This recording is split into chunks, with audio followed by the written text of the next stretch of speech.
Hello folks and welcome into day 4 of your Race to World First daily recap. My name is Kexman and we've had a lot of action over the last 24 hours, so make sure you follow me to never miss out. Before we get ourselves into what has been happening, let's take a look at the leaderboard from our friends over at Raider.io. Be sure to head over to raider.io/RWF for a live look at the race. This leaderboard is accurate as of 5:30 PM BST. In first place, we have Liquid, Echo in second, Method in third, Hot Pot Hero in fourth, in fifth we have End Myth, Zbox brings up the 6th place, in 7th Instant Dollars, JTH at 8th, in 9th Fat Shark Yes, and in 10th, XD. With the dawn of day 4, Ovin'ax continued to cause a pile-up in the middle of Nerub-ar Palace. With over 100 guilds working on the worm, it was starting to get a little crowded in the race. And with the end of their raid day getting closer and closer, Echo finally managed to break through and claimed world second on the Broodtwister before heading on to the next iron wall, Nexus-Princess Kaiveza. At the same time, Liquid started their raid day with a full day ahead of them, having reached the same boss the day before and recording a previous best of 63.19%. Both teams push hard, and Echo finally hit bedtime after catching up to Liquid by pull 13.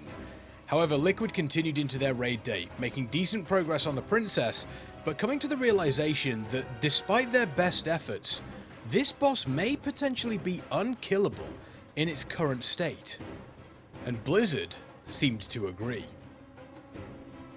At around 5 PM PDT, Blizzard made their first adjustment of the race, reducing the health of Kaiveza from 8 billion to 7.5 billion, and reduced the damage of Queensbane by 10%.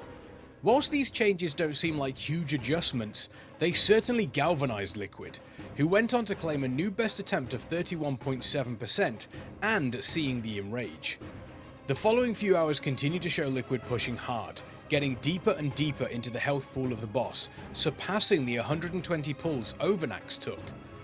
Pull 143 featured Liquid in their most locked-in state, absolutely slamming into Kaiveza and getting it down to 21% before wiping to a singular mechanical failure, wiping the entire raid. With the boss appearing to have a 6-minute enrage timer, which gives a predicted DPS of each player in the raid to be around 1.2 million, it will be interesting to see if Blizzard decide to step in again. With the reset coming up and Silken Court plus Queen Antirek waiting patiently afterwards, with both believed to be an even greater challenge, this could shape up to be one of the most difficult raids of all time in overall difficulty. Outside of Nexus-Princess, the world's most vicious earthworm continued to cause havoc. With so many guilds facing off against Ovin'ax, the pressure was truly on for one guild to step up. Hot Pot Hero, End Myth, Fat Shark Yes, JTH and Instant Dollars were all pushing hard alongside many of the guilds for the promised land of World Third. It was Instant Dollars that came closest over the evening, with a best pull of 26.68% before calling it, deciding to get their sleep before another long day of raiding, as the race seems to become a marathon rather than a sprint. Method pushed late into their raid day but were unable to topple the first wall, with a best of 5.7%.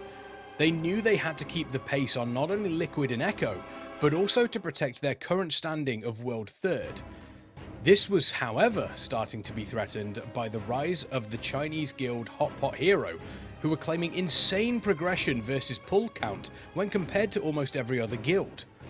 With the start of their raid day, Method knew they had to claim the next kill, and soon, to keep the pressure on the giants above them.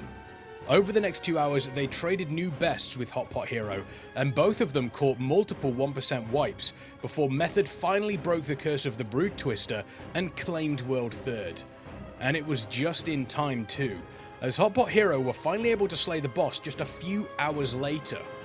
Interesting to note about the Hot Pot Hero kill though, is their kill time was the fastest of any of the other guilds, with a 9-minute 29-second fight time being 30 seconds faster than Liquid, Echo and Method. Will this potentially play a part come their attempts on Kaiveza, considering how much of a damage check this boss fight seems to be. With Ovin'ax finally starting to fall for guilds, Nerub-ar continues to throw walls in front of its players, as is evident with Nexus-Princess Kai'Veza. Will we continue to see these guilds smash their heads against these walls, or will Blizzard intervene once more? And what will the nerfs be if they potentially come in?